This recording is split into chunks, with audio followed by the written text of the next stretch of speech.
Anand ENT ஹாஸ்பிட்டல்லேருந்து நிறைய பேசிகிட்டு இருக்கோம் ஆக்சுவலாக. ஸோ நம்பர் ஒன் அலர்ஜி வந்து நான் என்னுடைய பேஷண்ட்ஸ்க்கு எல்லாம் சொல்கிறது டாக் இருக்கக்கூடாது, கேட் இருக்கக்கூடாது வீட்டில். பட் நிறைய பேரோட கொஸ்டின் தான் இப்போ. டாக் கேட் இல்லாமல் எப்படி நாங்கள் வந்து வி ஆர் பெட் அனிமல்ஸ், குழந்தை கூட இல்லாமல் இருந்துக்கலாம், பட் டாக் கேட் இல்லாமல் இருக்க முடியாது. இப்போ லாஸ்ட் வீக் வந்து அப்ராட் ட்ராவல் பண்ணும்போது இப்போ சில ஃப்ளைட்டில் வந்து டாகை அலோவ் பண்ணுறாங்க. அவங்களுக்கு தனியாக ஒரு சீட்டே ஆர்கனைஸ் பண்ணி அந்த சீட்டில் வந்து டாகோட அந்த பாக்ஸோட உட்கார வச்சுட்டு வண்டு வரதெல்லாம் உண்டு. அதுவும் அமைதியாக சமத்தாக வந்து சத்தம் போடாமல் வருது ஆக்சுவலாக ஃப்ளைட் ட்ராவல். ஸோ அந்தளவுக்கு டாகை வந்து கேர் பண்ணும்போது நான் ஏன் டாகை வந்து கூடாது அப்படிங்கிறது, நான் அலர்ஜி வந்து number one allergy dog and கேட்லேருந்து தான் வரும். டாகும் கேட்டும் நிறையா வந்து முடி இருக்கும்.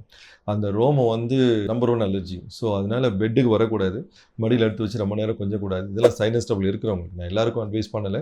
சைனஸ் ட்ரபிள் இருக்கவங்களுக்கு கண்டிப்பாக டாகும் கேட்டும் வந்து முடி இல்லாமல் நம்ம வச்சுக்க முடியுமா? அந்த முடியை பார்த்தா அதில் வரைக்கும் எவ்வளோ நல்ல கம்பளி மாதிரி முடி இருக்குதுன்னு சொல்லி டாகை பார்த்து நம்ம ஆசையாக அந்த முடியை தான் நம்ம கோதி விட்டுக்கிறோம். பட் அந்த முடி ரொம்ப ஊந்துக்கிட்டே இருக்கும். டெய்லி டாகை குளிப்பாட்டணும். டெய்லி டாகை குளிப்பாட்டினா அது சளி வந்து அதுக்கு வியாதி வந்துடும். அதை நம்ம ஹாஸ்பிட்டல் கூட்டு போக வேண்டியது. அதனால் டாகை குளிப்பாட்டுறது வீக்லி ஒன்ஸ் தான் குளிப்பாட்டுவாங்க.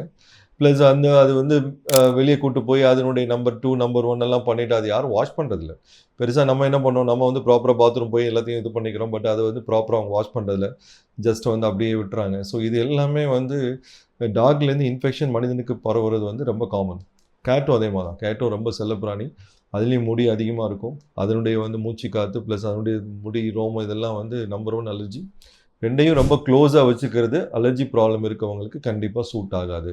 நிறைய பேர் ஆப்ரேட் பண்ணிவிட்டு வந்து மறுபடியும் வந்து எனக்கு சளி போகலை, போகலை, தும்மல் வந்துகிட்டே இருப்பாங்க. அப்போ நான் கேட்குற கொஸ்டின் தான், டாகும் கேட்டும் வீட்டில் இருக்கா அப்படின்னா நிறைய பேருடைய பதில் எஸ்ன்னு தான் இருக்கும். ஸோ வீட்டுக்கு வெளியே வச்சுக்கோங்க, இல்லை பெட்ரூமுக்கு வெளியே வச்சுக்கோங்க. ரொம்ப க்ளோஸாக இருக்க வேணாம். கண்டிப்பாக அவாய்ட் பண்ணுறது நல்லது.